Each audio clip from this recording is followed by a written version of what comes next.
আয়োজিত প্রথম বার্ষিক মাহফিলের আমার অত্যন্ত শ্রদ্ধাভাজন ব্যক্তিত্ব, আমার আব্বার খুব বন্ধু মানুষ ছিলেন, আমাদের মাস্কুল গ্রুপের সম্মানিত আজকের প্রধান অতিথি, মাস্কুল গ্রুপের চেয়ারম্যান, আমার মুরব্বী, আমি যাকে আমার পিতার মতো সম্মান করি,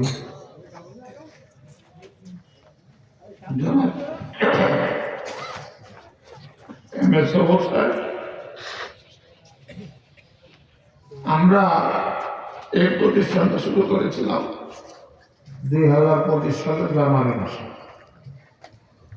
আজকে আলহামদুলিল্লাহ আমাদের 1 বছর অতিবাহিত হয়েছে। আমরা প্লে থেকে ক্লাস 3 পর্যন্ত আমরা ক্লাসটা শুরু করছিলাম। তো এবার ইনশাল্লাহ আমরা ক্লাস 4 খুলতে যাচ্ছি। তো প্রতিষ্ঠানটাকে বড় করা দরকার। বড় করার জন্য জায়গার খুব প্রয়োজন। তো মাদ্রাসার পিছনে যে জায়গাটা যাদের আছে, আপনারা যদি অনুরোধ করে এই জায়গাটা ব্যবস্থা করে দিতে পারেন, আমার আঙ্কেলের কাছে অনুরোধ থাকবে উনি যেন এই প্রতিষ্ঠানে আমাদের জায়গা করার ক্ষেত্রে একটু সহযোগিতা করবেন। এটাই আমরা, আর আমাদের দিকে খেয়াল রাখবেন। আমাদের মসজিদ অনেক পুরাতন হয়ে গেছে, মানে প্রায় 150-200 বছরের আগের মসজিদ।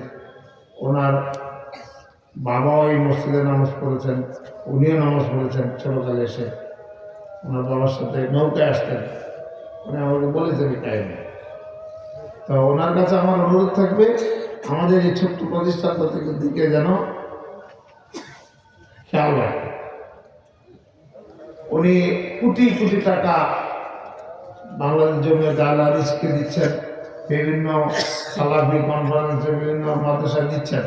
আল্লাহ তার হাত, দানের হাত আরো প্রশস্ত করে, আল্লাহ তাকে দীর্ঘ হায়াতের বাতিল করে।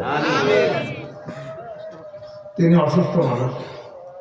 আমি প্রথম যখন বলছি যে আঙ্কেল আপনাকে আসতে হবে, কমিয়া স্যার আমি তো অসুস্থ, ওনার বুকের মধ্যে পেসমেকার বসে,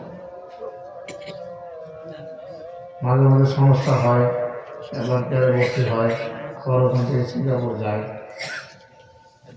তা আমরা তার জন্য দোয়া করি, আল্লাহ জন্য তাকে ন্যায় খায় দেয়, আমাদের মধ্যে উনি আরো বেঁচে থাকুক, আরো দিকের খেদমত করুক, আরো আল্লাহর পথে দান করুক, আমরা তার দানের মাধ্যমে উপকৃত হই, তার সম্পদের মধ্যে আল্লাহ তাআলা বরকত দান। এই আবেদনটাই আমি ওনার কাছে করতে চাই। আমার এই মাদ্রাসার, ছোট্ট মাদ্রাসার দিকে একটু খেয়াল নজর রাখবেন। মাদ্রাসাকে ঘুরিয়ে দেখাতে পারলে ভালো হতো রাতের বেলা, আর আমি তো অসুস্থ, ঘুরে আমার পক্ষে দেখানো সম্ভব না। এই জন্য আঙ্কেলকে আসার জন্য অন্তঃস্থলীয় ধন্যবাদ। আমার মরহুম পিতা আব্দুল মোহামেন খান সাহেবের সাথে আপনি চলেছেন। আপনি যখন প্রথম বাগান বাড়ি করেন, আমার আব্বাকে দাওয়াত দিয়ে আপনি সেই বাড়ি উদ্বোধন করিয়েছিলেন। আপনার নতুন এখন যে বাগান বাড়ি, সেখানেও আমি গিয়েছি, গত রমজানে আমাকে দাওয়াত দিয়েছিলেন, আমি আমার ছেলেকে নিয়ে গিয়েছিলাম। অনেক ওলামা একরাম, বড় বড় আলা দিচ্ছেন, বড় বড় ওলামা একরাম ছিলেন। তো আমরা আমাদের এই মুরব্বীর জন্য দোয়া করব, আল্লাহ পাক যেন তার জানে মালে সর্বক্ষেত্রে যেন হেফাজত করে, তার সম্পদের মধ্যে যেন বরকত দেয়। তার ফ্যামিলির জন্য দোয়া করি। আমাদের সম্মানিত চাচি যান অসুস্থ, পড়ে গিয়ে ব্যথা পেয়ে হাড্ডি ভেঙে গিয়েছিল। আমার কাছে মাঝে মাঝে ওনারা স্পেশাল দোয়া চায়, অনেক আলেমের কাছে চায়, কিন্তু মিয়া সাহেবের এই অন্তরের মধ্যে বিশ্বাসটা আমাদের এখন আছে যে মিয়া সাহেবের কাছে দোয়া চাওয়াটা আমাদের কর্তব্য।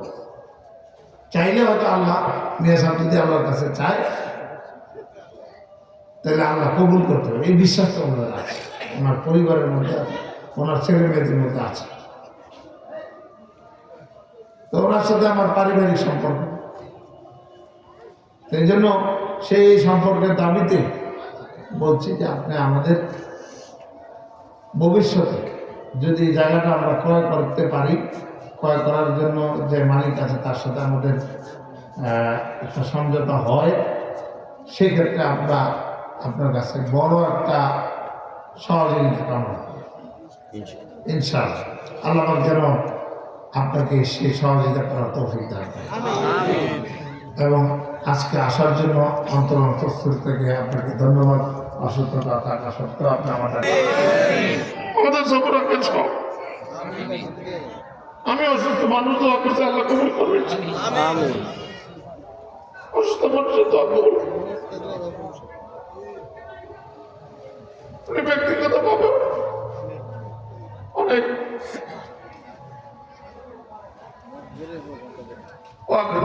নাম করবেন।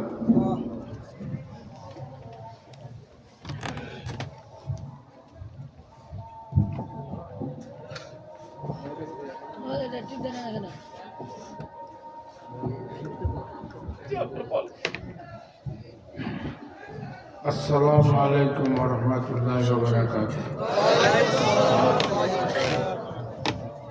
ঐতিহ্যবাহী